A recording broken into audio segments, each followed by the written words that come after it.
شەرقىي تۈركىستان خەلقى 1933 yılı və 1944 yılı 12 noyabr 2 qıtım müstəqil dövlət qurğanlığını elan qıldı. Bu səbəbdən iki cumhuriyyətin xatir günü Şərqi Türkistan dövlət bayrami sifatida təbrikləndi. 12 noyabr Uyğur və Şərqi Türkistandakı başqa Türkiyə xalqları üçün intayın mühim bir gün.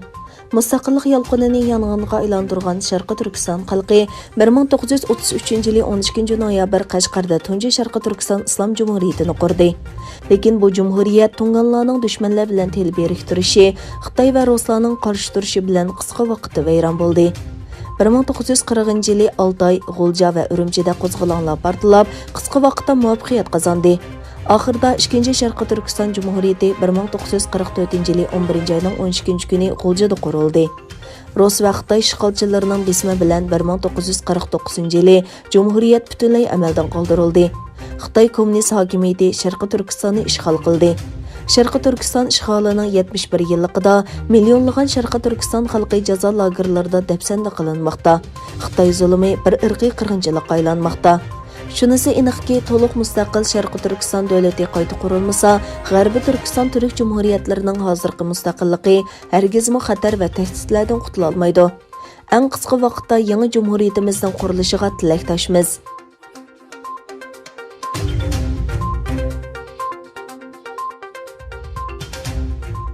Cuma günü Germaniya parlamentida diniy erkinlikning dunyodagi vaziyati nomli yig'in o'tkazildi. Yig'in 2018-2019 yillari dunyo miqyosida yuz bergan e'tiqod erkinligining tajovuzlarga uchrash masalasini muzokara qilishga bag'ishlandi.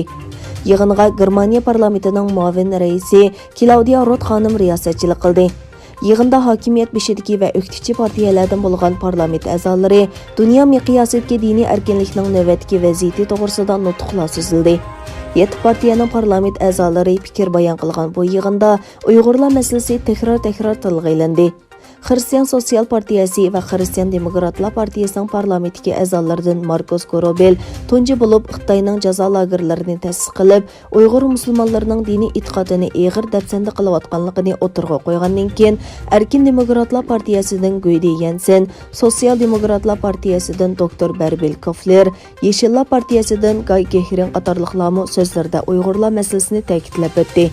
Şunun bilan birga 9 noyabr Germaniyaga xizmat munosabati bilan kelgan Amerika Tashqi ishlar ministrligi konsullar komitetining mudiri, Amerika Tashqi ishlar ministri Mike Pompeoning maslahatchisi Ulrich Brahbul apandining taklifi bilan Dunyo Uyg'ur qurultayi raisi To'lqin Aysa boshchiligidagi qurultay rahbarlari orasida to'r suhbati bo'lib o'tgan.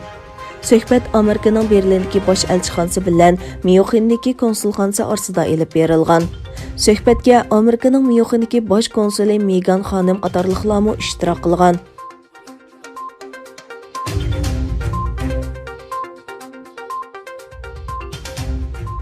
Baş shtabi New Yorkdagi xavf ostidagi olimlarni qutqizish tashkiloti 10 noyabr kuni tutqundagi doktor Rahila Davudga 2020-yillik xalqaro tafakkur jasorati mukofotini berganligini e'lon qildi.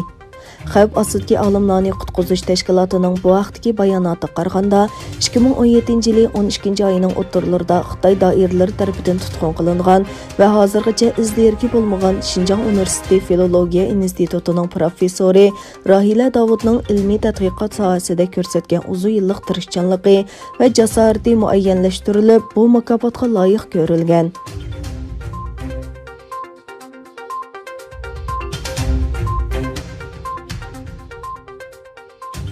Xitoy Tashqi ishlar ministrligining bayonotchisi Wang Yinbin kelar hafta Amerika va Tayvan orasida o'tkaziladigan iqtisodiy suhbat yig'iniga qarshi turadiganligini bayon qilib, Amerikaning Tayvan bilan bo'lgan rasmiy aloqani to'xtatishga chaqirdi. Washington hukumatining Tayvandagi mustaqillik qo'llovchilariga yolg'on signal avatishdan saqlanishi va Xitoy Amerika munosabati bilan Tayvan bo'g'zining muqimligiga ziyon yetkazishni to'xtatishi kerakligini o'tirg'a qo'ygan Wang, Xitoy Amerikaning Tayvan bilan bo'lgan rasmiy aloqasiga izchil qarshi turib keldi. Biz Amerikani bir Xitoy prinsipiga amal qilib, Tayvan bilan bo'lgan har qanday rasmiy aloqani uzib tashlab, Tayvan Amerika munosabatining hozirgi holatini texmi yuqori saviyaga ko'tarishdan voz kechishni va Tayvan masalasini astoydillik bilan hal qilishini talab qilamiz dedi.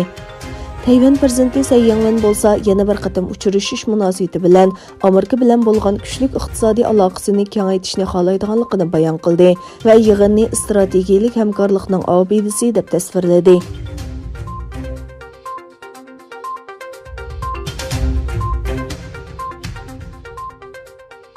Amerika matbuotlari e'lon qilgan g'ayri-rasmiy natijaga qaraganda, Tramp Alyaska shtatida 156.9 bilet bilan g'alaba qilgan. Bu natija bilan demokratik raqibi Baydendan eshib ketgan Tramp shtatdagi 3 vakilni qo'lga keltirgan. Buning bilan u erishgan jami vakil soni 217 ga yetgan. Yana bir tarafdan g'ayri-rasmiy natijaga asosan 279 vakilga erishgan Joe Biden saylovda g'alaba qilganligini aytmoqda. Uningdan boshqa Shimoliy Karolina, Jorjiya, Arizona shtatida jami 42 vakil bor bo'lib, natijasi texnik emas. Amerika prezident saylovida 538 nafar saylov vakilining yarimidan ko'proqining qo'llashiga, ya'ni 270 vakilga erishgan nomzod saylovda g'alaba qilgan bo'ladi.